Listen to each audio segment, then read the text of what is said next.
I'd particularly like to recognise the District Executive, led by their Chief Executive, Dr Teresa Anderson, the Hospital and Service General Managers, the clinicians, the staff, the researchers.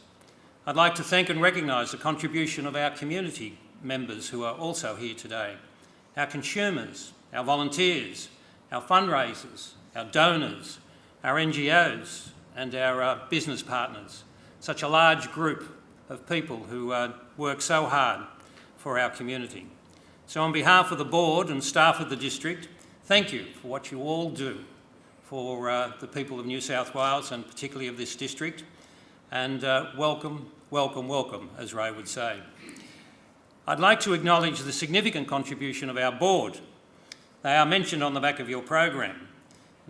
These members bring their experience in business and in life generally, and local knowledge to the management of the Sydney Local Health District. The members that are here today are Dr Barry Catchlove, who's my deputy, David McLean, Dr Thomas Karplis, Fran O'Brien, Dr Paul Turzillo, Christine Giles, and two of our newest board members, Mary Haynes and Ronwin North. We have apologies from Victoria Weeks and Joanna Koo and Susan Anderson, three of our other members of the board. So there's 12 of us who give our time and our experience to do what we can to support you in what you do for the people of our district. I would like to take this opportunity to thank all of our board members for their contribution and commitment over the last 12 months. We have a couple of surprise guests later on that you'll be introduced to, and Teresa will do that. But other than that, if I've missed anybody, welcome everybody. Everyone here works together. They work very closely together. Our community, our staff, our executive, our board, and with the direction and help of New South Wales Health and the Ministry, right from the very top. We all help to make Sydney Local Health District a very special organisation, and it's only by working as a team closely and communicating with each other do we get the fantastic outcomes that we do in this district. And that's what this annual general meeting is all about. It's a chance for all of us to come together to reflect on the dedication and performance of our staff and of our patients in the community, to celebrate our combined achievements and look to the future. That's the part that I really look forward to at this meeting. Today, we get to hear about some of the things we can expect to see over the next 12 months and beyond, which is what a dynamic district should be about, to celebrate the past and to look forward to the future. Tonight's theme is Healthy Futures. We will be showcasing some of the work we are doing to help improve the health and well-being of our community from birth throughout our lives. Of course, in Sydney District, our future is built on our past, a very proud past. RPA turned 135 this year. Concord has served first as a veterans hospital and more recently they served the general community for over 75 years. Sydney Dental Hospital is 112 years old. Balmain Hospital is now about 132 years old. Canterbury Hospital, 88 years old. And even the New South Wales Health Interpreter Service, which commenced out here, is 40 years old this month. We have a tradition of excellence. We have built a powerful culture. We have a fierce pride in our work. Sydney is an organisation where people come to work each day determined to make a difference. Our focus is unwavering. In every way, our patients are the focal point. They are why our staff come to work each day and why we deliver excellence in healthcare for everyone. Now we are embracing new challenges in exciting new ways. As a district providing healthcare services for about 700,000 people living locally, we have set ourselves a target to deliver a healthy future for our community. But what makes a healthy future? How can we all improve our health and well-being? More on this throughout the evening from some of our experts who are growing healthy families and healthy children in Sydney Local Health District. Over the past 7 years, Sydney Local Health District has grown in many ways, building and delivering on an inspiring strategic plan, defining a cultural program to nurture and support staff, establishing the district as a centre of excellence for innovation, building our capacity for translational research. More than 550 clinical trials are underway across our district, cementing the district as an Australian leader in performance despite an ever-increasing demand on our services, planning and introducing new services and new places of service. Making a difference takes energy, it takes commitment, it takes focus. Some of the highlights of this year include the opening of the Southern Hemisphere's only training centre for robotic surgery at RPA. This institute is an Australian first, a partnership combining research and the delivery of training for surgeons not only here in Australia but internationally. The Sydney Robotics Summit, held as part of our Innovation and Research Symposium, attracted more than 400 clinicians in its inaugural year, a task, I think, of things to come, a taste of things to come. Sydney Research launched The Big Idea, and in partnership with the University of Sydney, we came together to support clinicians in the journey towards commercialising research. This year, we saw incredible applications.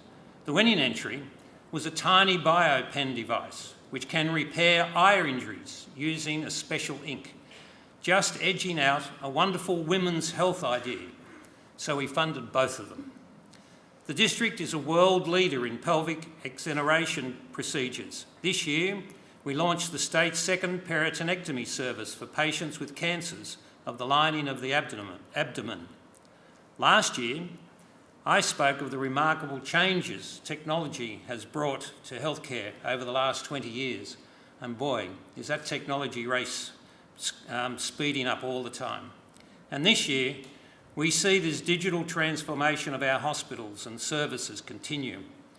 A significant investment in information and communication technologies has seen the successful rollout of electronic medical records at Canterbury, Concord, RPA and Balmain. And most recently, the EMEDS, as they lovingly call it, the electronic medication management system, has been successfully rolled out across the entire Royal Prince Alfred Hospital over a 4-week period. An amazing job. Electronic medication management for patients sees another dramatic transformation. I'd like to congratulate everyone involved in this wonderful project. It is a reflection of how our clinical and ICT teams come together to deliver amazing opportunities to improve patient care. It's turning technology to our use. As we look to the future, ensuring our facilities are able to keep pace with our innovation in clinical care is an ongoing priority. We saw the upgrade this year of Concord Hospital's emergency department, clinical areas at Sydney Dental Hospital, new ward rooms at Balmain Hospital, and we are nearing completion of the RPA staff car park. I'm sure everyone will be thrilled when that's finished. I am thrilled with the announcement this year of the $340 million to redevelop Concord Hospital. We plugged away for some years to get that, and we've got it.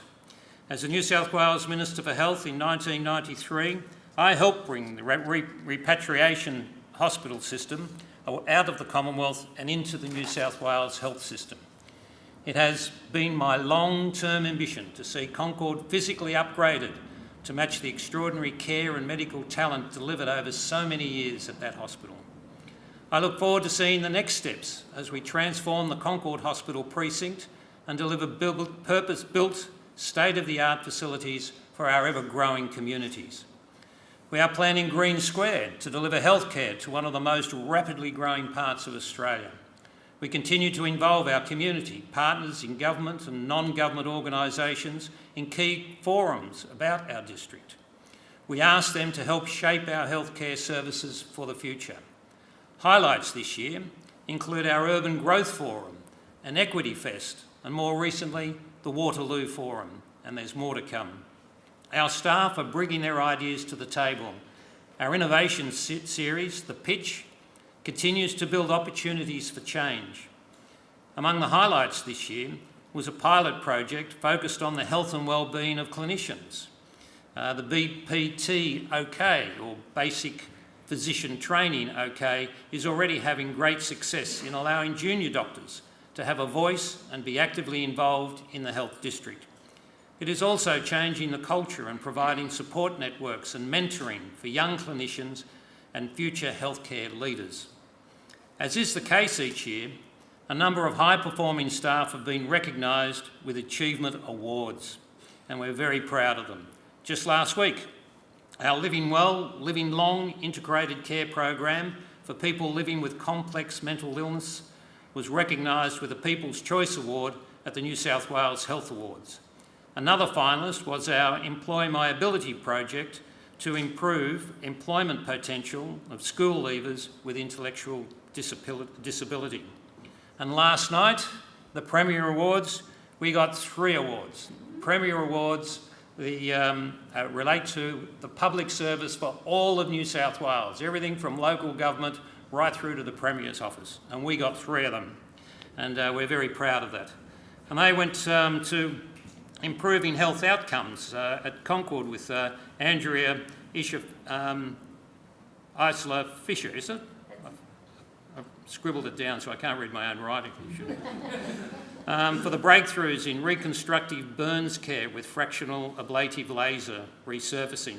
So congratulations to them. And the Employ My Ability one, which was a finalist in an earlier competition, won their award for in their particular category. So congratulations to Marie Kokonakis and the team at Concord Hospital.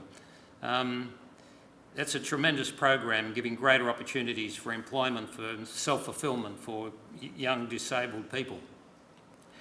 And then, of course, the award of the night, the top public servant of New South Wales, went to Andrea Isla Fisher.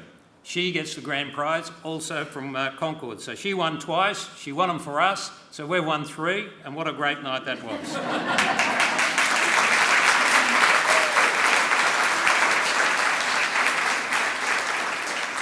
And I'd have to say, in the last 3 years, we've won the Top Public Servant Award twice, both from Concord. One was, first of all, it was Tim, and now it was Andrea. So that's fantastic. But as we begin to bring together ideas of our new strategic plan, so we've got a new strategic plan in the making, I look forward to being part of a district which continues to challenge what is currently possible in healthcare. I hope today continues to inspire you all, and together we keep growing a bright and healthy future for our community.